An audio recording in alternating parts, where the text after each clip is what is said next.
Boys, what's up, everybody? Welcome back to the John Connor MMA YouTube channel.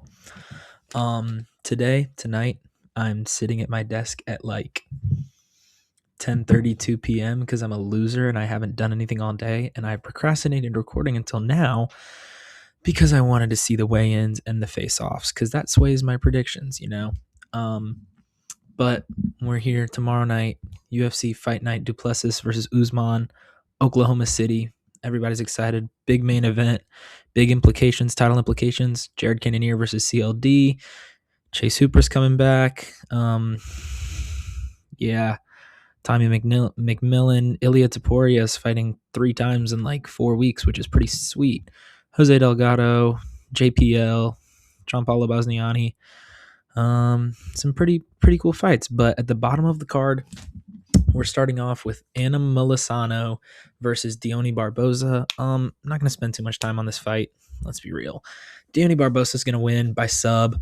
Anna Molisano got subbed on The Ultimate Fighter, and Deone Barboza is good at submitting people. I feel like that's fairly simple. So I'm going to go Deone Barboza by sub in like the second round after feeling Anna Molisano out in the first. She's a sizable favorite, which is a little concerning. I don't think I think she should be minus 600, honestly, but it is a sizable favorite, so keep your eye on that if you're a betting man. But anyways, moving on to the real people's main event. Alvin Goozy Hines.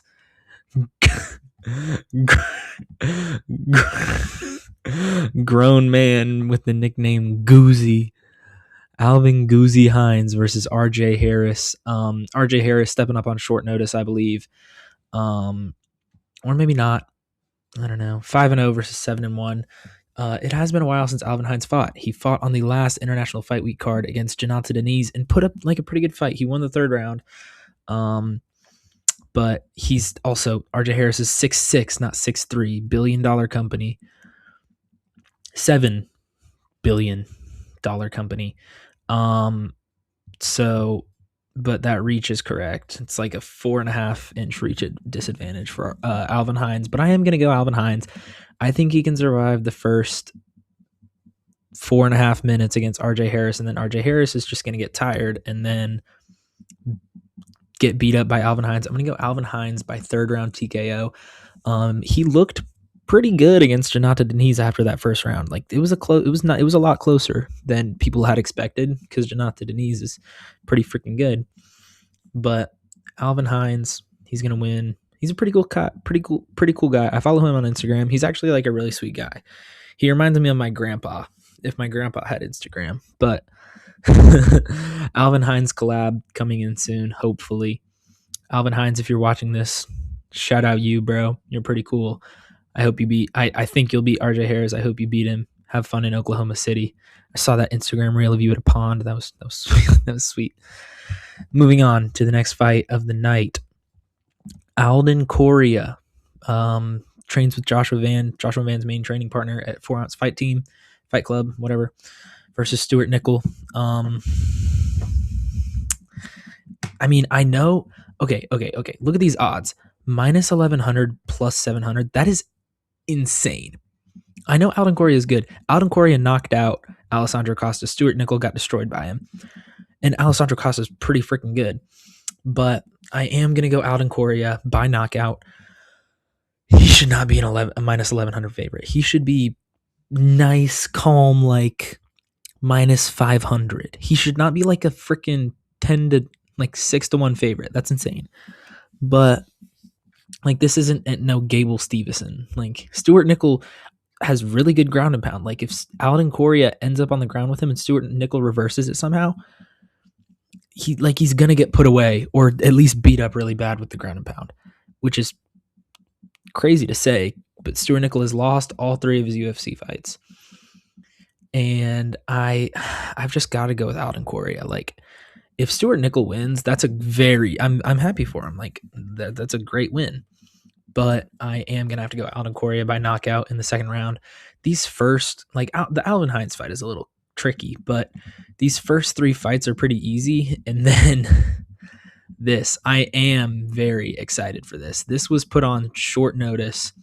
Ezra Elliott versus Damian Anderson. Any movie ball knowledge knowers know that Damian Anderson is the guy that Adonis Creed fought in Creed 3. Little bit of ball knowledge, a little bit of nerd ball knowledge from John Connor MMA. But Ezra Elliott trains with all the guys at Red Hawk with Sean O'Malley, Big Timbo, Tommy McMillan, who's further up on the card. But versus Damian Anderson, who is very, very good in the front headlock position, similar to someone who Tommy McMillan is fighting.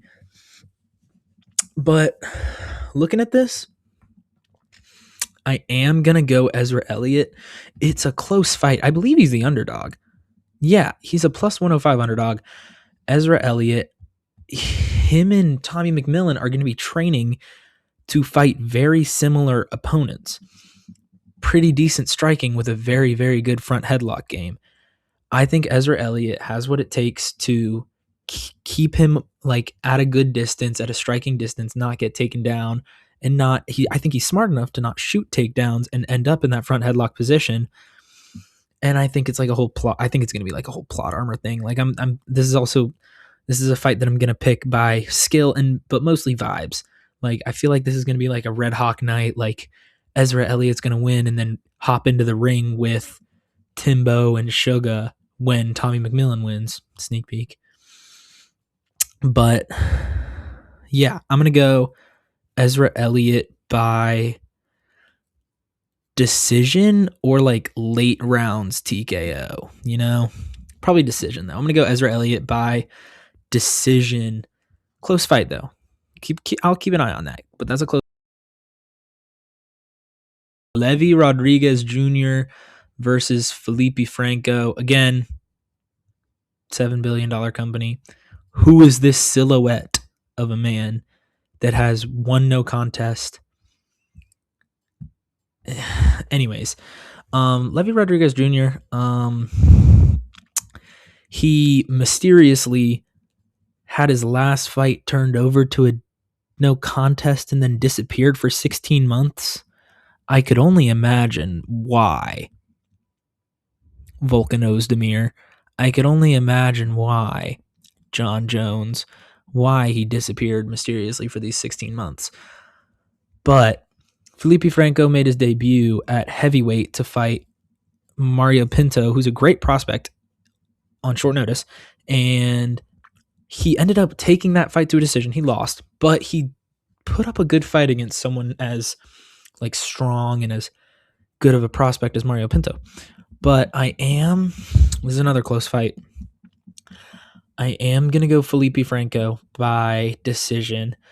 This is at light heavyweight. This is at his weight. He's going to know what he's doing more. I think that heavyweight fight definitely gave him a good showing against Mario Pinto. And Levy Rodriguez Jr., he has a black page on the UFC website. These two who were put on the card like 4 days ago, they have stuff. And this fella who's been on the card for weeks doesn't. Again, by vibes. Moving on to Jean-Paul Lebosniani versus Seokyeong Kyo.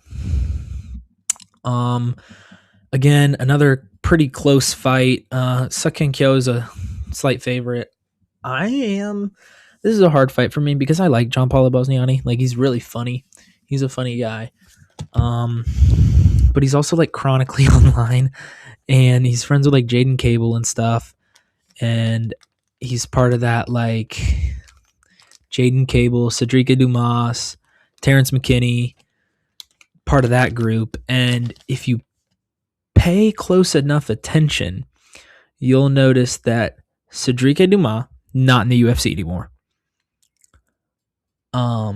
Terrence McKinney gave up. I'm not gonna sugarcoat it. He gave up last weekend. I'm not like I think King Green. I weigh like 50 more pounds than King Green. He beat the crap out of me, but Terrence McKinney quit against King Green. Like King Green sent him up to welterweight. I don't know if that's true or not, but And then John Polo Bosniani took Phil Rowe to a split decision, while Seok-Young Ko pretty dominantly beat Phil Rowe. I'm gonna go Seok-Young Ko. Just because like I can't trust John Polo Bosniani. Like Seok-Young Ko, he's the Korean Tyson. He knocked out a bunch of people on the regional scene, but he's been dominating the UFC with his grappling. And I believe that John Polo Bosniani doesn't have the striking to match, because they're grappling matches. I don't think John Polo Bosniani has the striking to match Seok-Young Ko. So I'm going to go with Seok-Young Ko by decision. I like John Polo Bosniani. I just can't trust him to win this fight with the way he acts, like on Instagram and stuff. But moving on to Austin Bashi versus Jose Miguel Delgado. Austin Bashi won his last fight. I don't remember who it was against, honestly. Call me a casual, but he lost to Christian Rodriguez. Jose Miguel Delgado just beat Andre Fili, which is like, it's a good old head win. And that's like a hold on, it'll come to me. That's like if he beat Josh Emmett right now, I think. Those would be pretty equal. Josh Emmett and Andre Fili. Maybe Josh Emmett a little bit more. But anyways, Jose Miguel Delgado versus Austin Bashi. Austin Bashi is more of a grappler type deal. Jose Miguel Delgado is more of a striker. Like, he thrives in the chaos. That Hyder Emil fight was a really good example of that, thriving in the chaos. But I think I'm gonna go. I think I am gonna go Jose Miguel Delgado. It's split even right down the middle with the odds. I'm gonna go Jose Delgado to beat Austin Bashi by decision. I think Austin Bashi. I think this could be like a Hamzat Strickland type deal, where Austin Bashi gets him down in the first round, can't submit him, can't TKO him, and then Jose Miguel Delgado gets up and then wins the second round pretty dominantly, and that just gives him the momentum he needs to go on and move to take that momentum into the third round with him and just beat up on Austin Bashi against the cage with the knees, with the elbows. That step-in knee, I think, is going to be there for him on if Austin Bashi reaches out for a punch, I think that step-in knee is going to be right there. Just things like that, man. I'm going to go Jose Miguel Delgado by decision or like late rounds TKO. Moving on to the main card. We've got Tommy Gunn McMillan versus Ilia Topuria III, Alberto Montes. Undefeated Tommy McMillan versus the 12-1 Alberto Montes. Tommy McMillan just beat Manolo Zucchini, maybe. I think that's his name. And Alberto Montes just beat Ricky Tercios, the emo Movsar Evloev, the bad emo Movsar Evloev. That's a bad comparison. Sorry to Ricky Tercios. Sorry, bro. Didn't think that one through.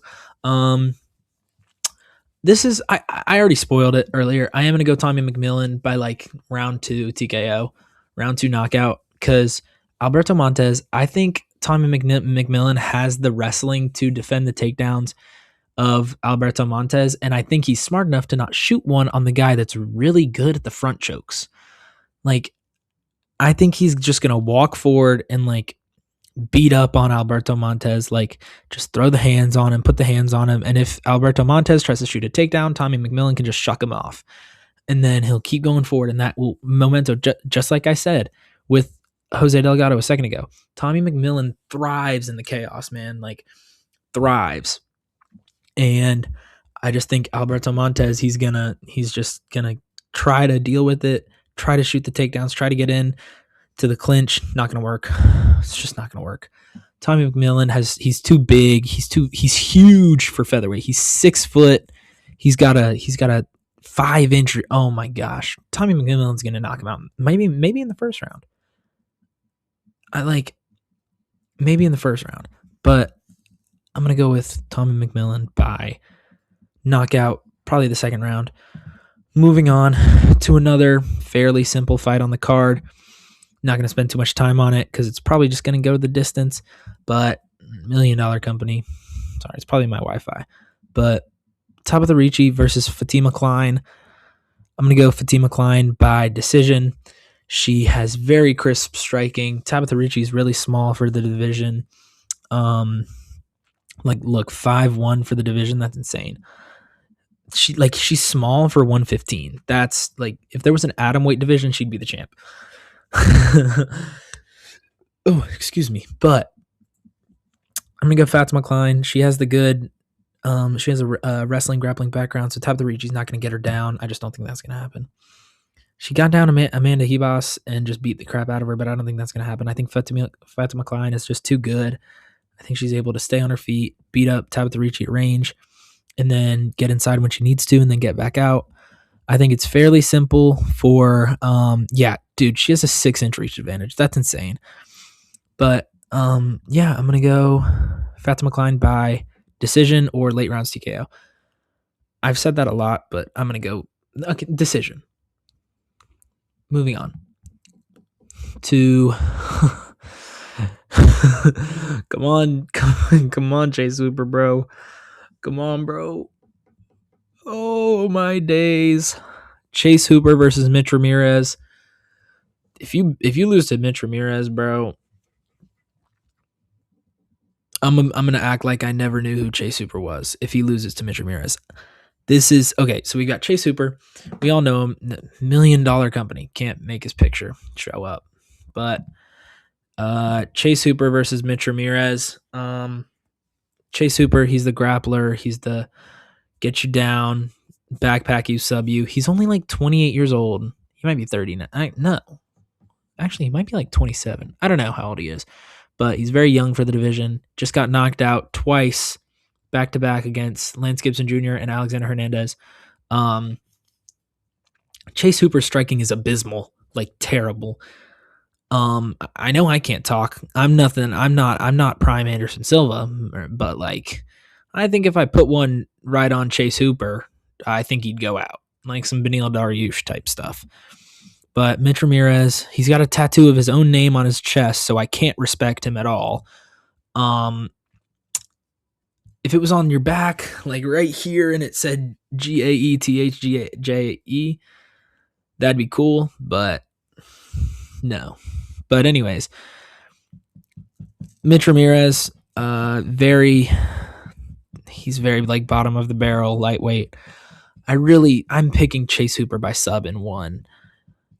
If Mitch Ramirez beats this guy, I think they should cut him. I think they should cut both of them.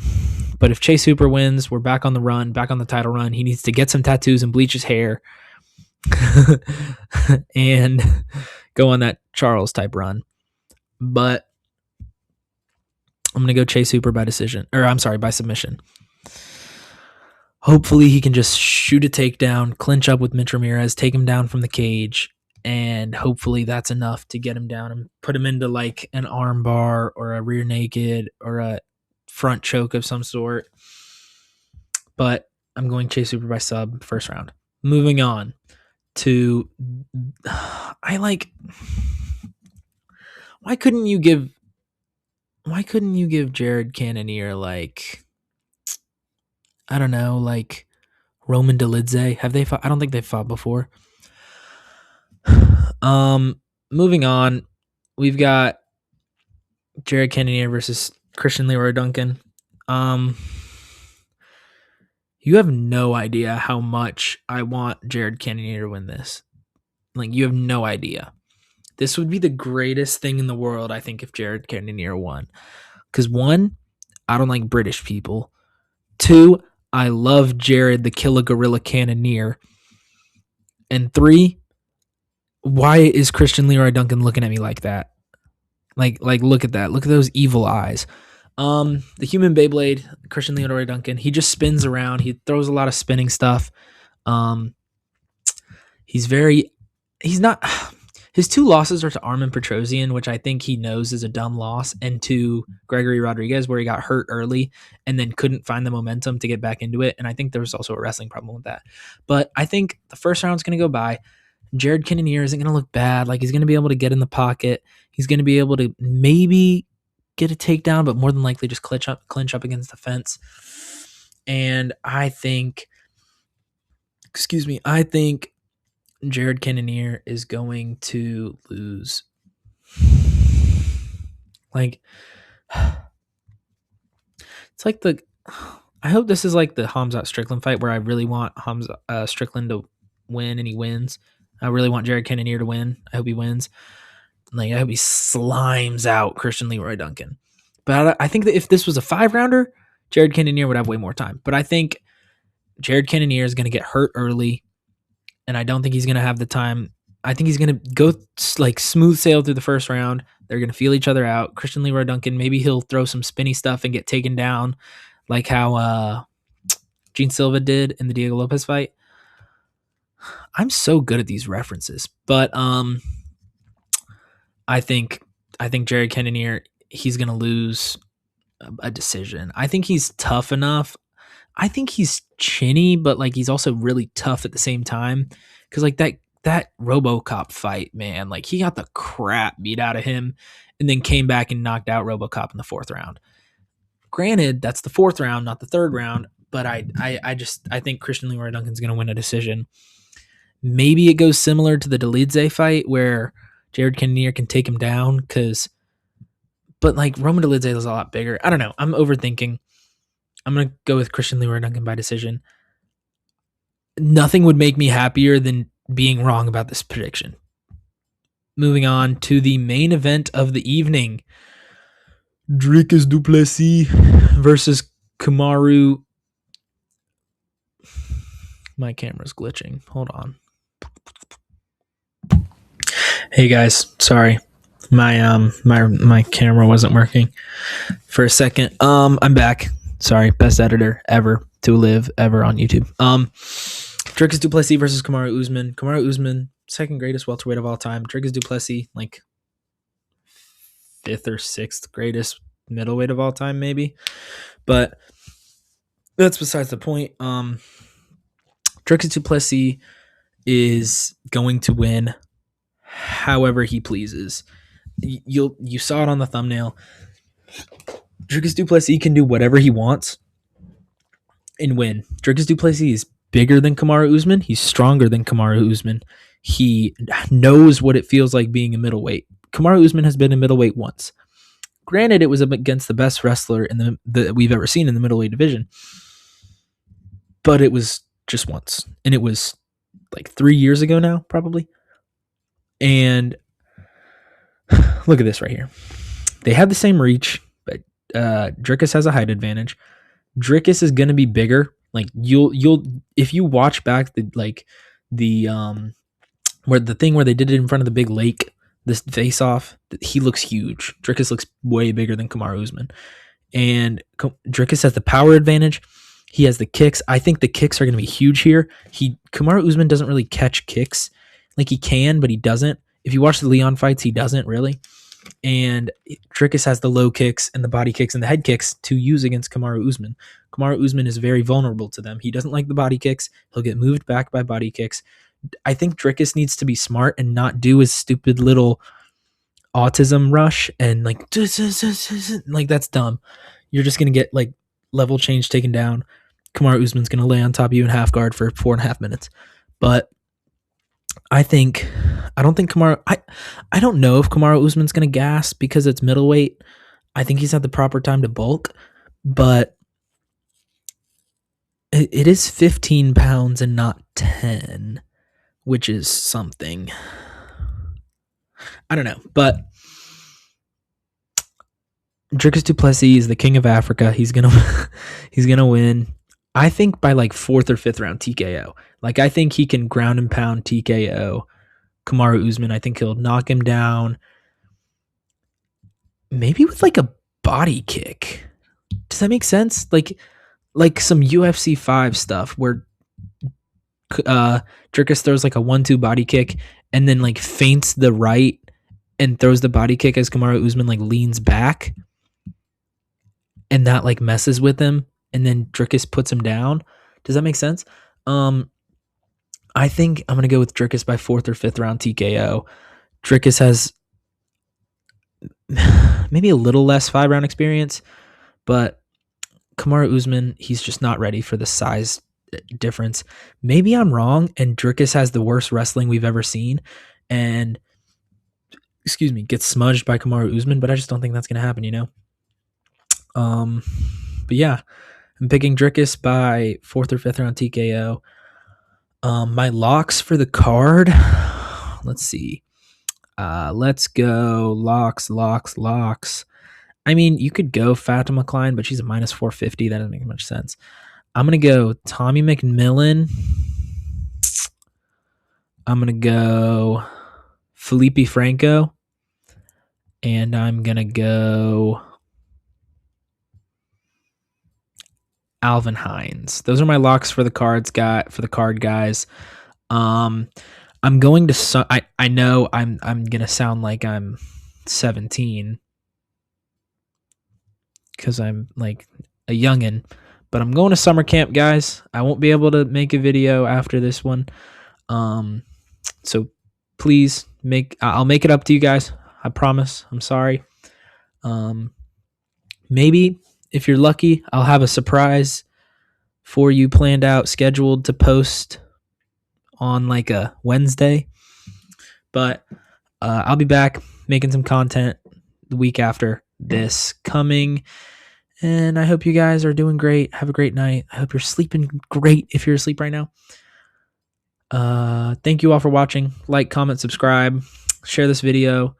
Watch my other videos if you like my content. Check me out on Instagram at John Connor MMA, CONNOR. Thank you guys for watching. And big things coming. Keep that in mind. Big things coming. Bye, guys.